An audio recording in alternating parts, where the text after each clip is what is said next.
In this tutorial, we'll be talking about Google Classroom. Again, I'm in my Google Drive. Once I go to the side, I'm gonna find the Google Apps, click in Google Apps, and I'm gonna click on Google Classroom. I already have it open. So here is my Google Classroom. Here you on this platform. So I went to all my classes. Here you can easily see all the different classes that you're either enrolled in or classes that you are the teacher of. How do we get started? You click on the plus, you either join a class or create a class. Of course, as the teachers, we are creating classes and we would have our students join the class. For our students to join a class, they would have to receive the class code from us. So we'll get to that part just now. Let's say now we press create a class, and then you'll get this sort of display. I've already created a class for us, so we'll get into it.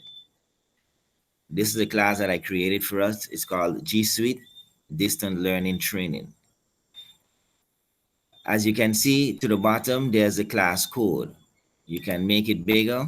Whereas the class code, if you give the students the code, with this code, the student can easily join the class. So it's very important that the student receive this code. You have to the top, stream, classwork, people, grades, and of course you have settings to the side. Let's start with the settings. When I click on settings, here's where I can put in the information for the class. My request is to put your name. So in this case, I'm gonna put Mr. Baker. Just as an example, Mr. Baker, G Suite Distant Learning Training. Put your name to the top. Why? Because when the student have various subjects from various teachers in their in their Google Classroom, then once the name is there, it makes it a lot easier for them to identify. What is also important to put in is the section. Here's where you put in the subject. So if my subject is math, then I put that in there. Now, why I didn't put subject down here is because I'm going to show you just now. So let's say I call subject here, I'm going to call it TTT, and room, I'm going to call that UUU. So these, I did not actually want to fill these in, okay? But I'm going to fill them in to show you why I didn't fill them in. Once you press save, everything is saved.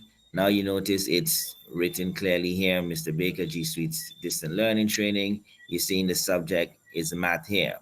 But where we actually had subject is written down here. So had we put math here, the student would not see math. So that's not pretty handy. And room is to the bottom here. And the only way accessing it is by pressing here.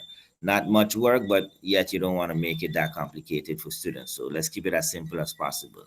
So once again, if you're at settings, we request that you put your name in front to make it easier for the student, and do not put the name of the subject by subject. Instead, put it by section. Okay, so I'm gonna just remove these. They're not really necessary.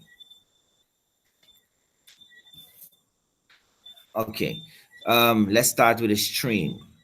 We're on the stream. The stream is basically this page here, whereas the stream is where you can actually have dialogue with your entire class or with particular students. Just simple general discussion about how it's going or whatnot. So here I can actually say, hi everyone, please remember to be safe. Okay. Now I have the option to add any sort of attachment. If I want to add a link from a link off my computer or off my memory stick, or file from a link from YouTube, whatever, I can actually include that as well. If a little bit to the right, I can click post, but before I go there, there's an arrow right here. So once I click on it, I see the option to schedule this post, or I can just save it as a draft, or I can post it immediately. So that is all up to you. In this case, I'm gonna post it immediately. So it's posting, and here it is now in the post. Others who participate or who join the class or want to participate in this discussion can actually just continue commenting, and yeah. So that actually you can expect that this would actually get very long as it continues. So I wouldn't recommend you to put any schoolwork in your stream, even though where I'm going to show you where to put your schoolwork. And eventually you might notice it in your stream, but do not depend on looking for it via your stream because you will get lost. Okay. The next tab is classwork. We're going to skip that because that's the most important one. So we'll come back to that last. Let's go to people.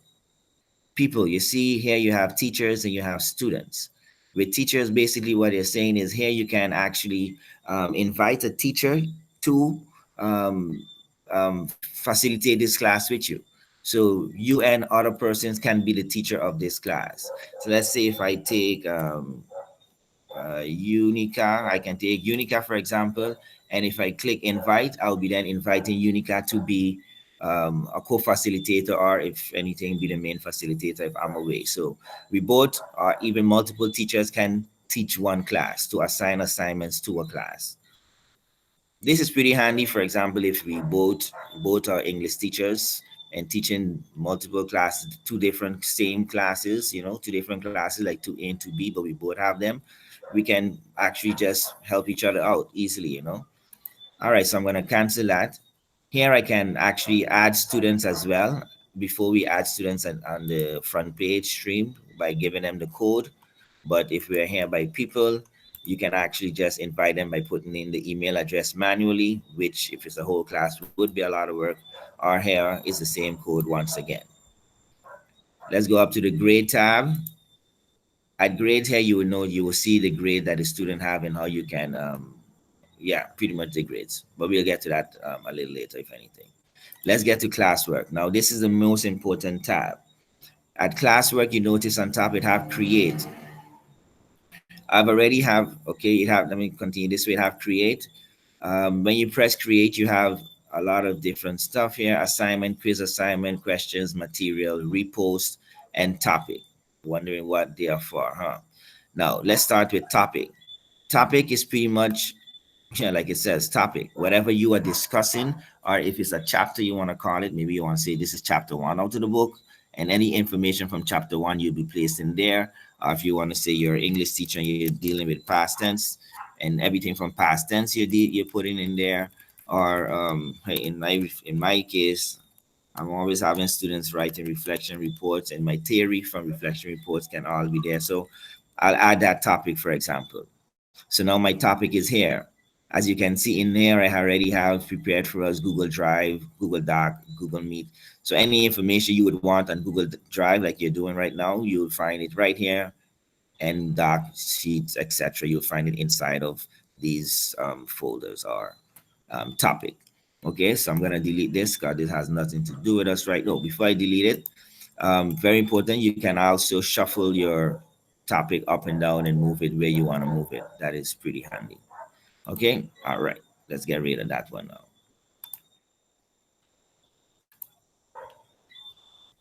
Okay, let's get back to create. Okay, we're gonna go to assignment. When you click on assignment, here's where you would actually, this is the tab you'll be using the most. You'll be giving students assignment things to do. So you can now give it a title on what that assignment is.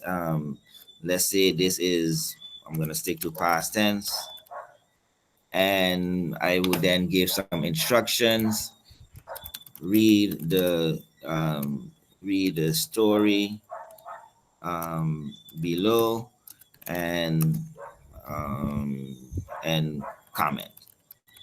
Yeah, so that is the instruction I'm giving them. I'm gonna add the document now. So let's say I'm gonna find something in my Google Drive, see if there's anything there worth using. Let's take let's go in my drive,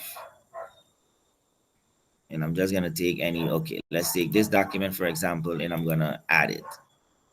Okay. Now, once I add this document, so now let's say as a teacher, that's what we do. We are putting ourselves in the position of the teacher. With now this document, we add it, and the student now is their task to go through this document. But this is my document. In this case, I can give the student the permission to only view the document. But let's say if it's something that I needed them to edit, I would click here, and of course, I can have them edit the document. But if it's let's say now, but remember, if they're editing it, it remains one document that all of them are working on together. So if you have 10 persons in your class, 10 of them would be editing and they can see what each other edit. But if you want a stick of privacy where each student now would be handing in their own individual comment on this on this document, you would then have to click make copy for each student. Very important to remember, because that way each student will then get their own copy.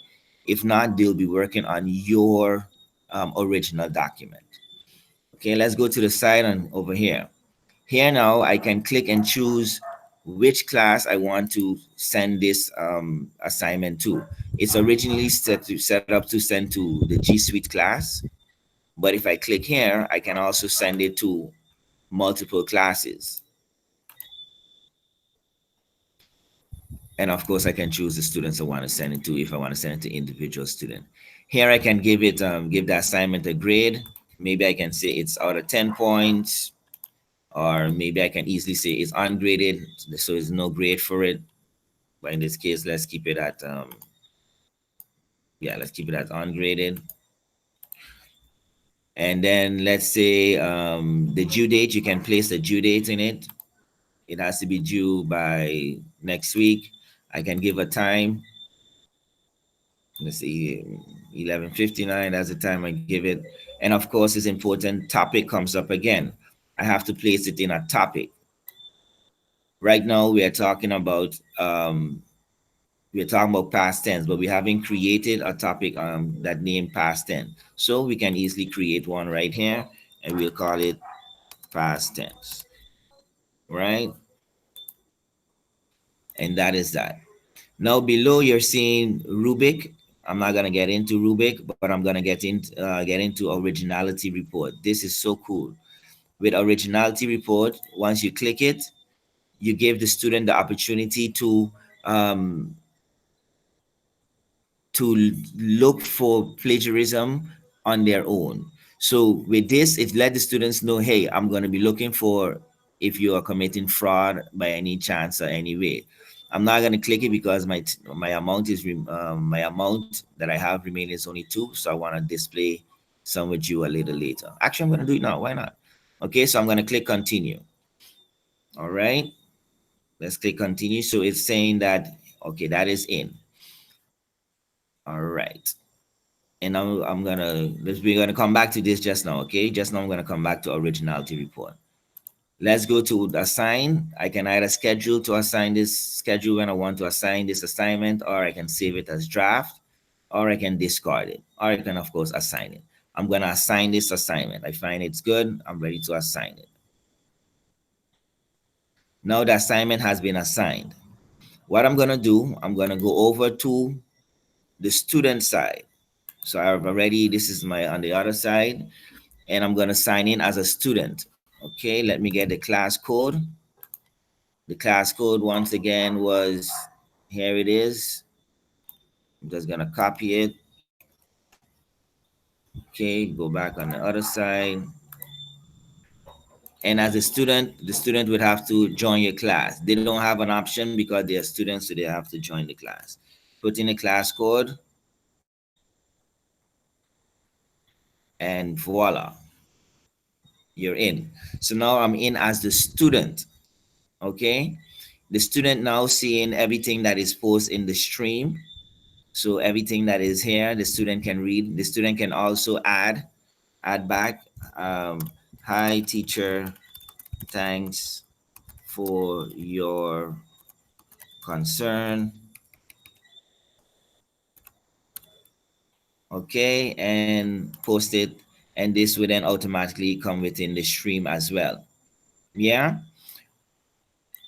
We're gonna go to the people tab. Of course, we don't have they only can see the teacher, but if the students in, they can also view them as well, I assume.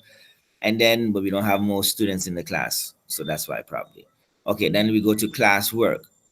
Here we see we have the past tense topic, and once we click on it as a student, we go inside and we see, oh, here we have a document. We're gonna view the assignment, and it said, okay, read the story below and give comment. Okay, so here the student can give a comment, right?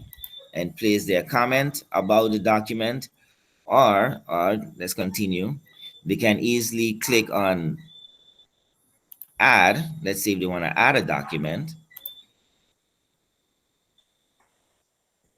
Let's say I'm going to take this document here, and I'm coming back now to show you about the originality report stuff that we spoke about a while ago, where the student would get an opportunity to, let's say they already took stuff from the internet, but now they want to see how the teacher would view it. If the teacher would pick it up, they can see it. They would know that the teacher is going to look for it, but the teacher also let them know, hey, I'm going to look for stuff from the internet. So this already runs through the internet to look for plagiarism. So now the student would say, okay, because the teacher turned it on, the student can see it. So the student would click run. And I'm going to try this one. We're going to click run. And here you can see that the percentage is running to see, it's searching the internet now, searching Google to see if anything in that document, if they plagiarize. This is actually to give them more courage to do your own stuff, try and do, you don't have to cheat. So then they will click here and they would see, okay, this is a document that I submitted to the teacher. If I click on the percent over here, it have 35% flagged. I'm going to scroll down and I see, hey, they have this. I'm going to click on it and this is from the internet. It's showing you this is the message of the student and this is the web match. It also shows you this on this side, it shows you exact website where they got the information from. Then once this, as a student, if you see, okay, I have something that is not it's not mine, they can easily come here and edit their report and fix it up and actually put their own words into it. So that is pretty cool. Okay, so once you, now we as a student, you add your document. Now it's time to, you made your changes. Now it's time to click turn in. You press turn in and the student will turn it in and it will be sent to the teacher. I'm going to go back to the side of the teacher now. As the teacher, let's refresh. Always remember to refresh your page. On the side of the teacher, you go to classwork and you would notice, hey, there's one comment. You can read a comment that a student posts. You can respond, but you also notice, hey, one student turned it in. You can click here and you can see the student name who turned it in, and you can click on their notice that this one have two attachments, so you have to be aware of that don't get lost and think there's only one attachment. Once you click on it, now this is a Word document, so it's a little difficult to edit it, so you would have to convert it into Google Doc and then you can do that, but I'm not going to go so far in. You can correct it and of course grade it and send it back to the student. You click return and it goes back to the student. Okay, so that is a bit about, okay, let me get, where am I now? Okay, let's get back here. Okay, that was the assign tab. The quiz tab is actually making a quiz and sending it to the student. If you want to send a question to the student, you can easily pose a question and have a group discussion, a class discussion about it. Or you can easily send it and have them, let's try it out. You go in and you can have the student, you put the question, you give the instructions. They can pose a short answer, or you can have it as multiple choice. And of course, this information is here as standard. So pretty much what we spoke about before. Now this is pretty much a lot in a nutshell, but now it's up to you to do the rest. Yeah, a lot of information that I spoke about, all the information actually is on Google. I'm sorry, it's on YouTube. So please don't be shy, ashamed to go to YouTube to help find some information if you're stuck. Okay, until the next video. This was a long one.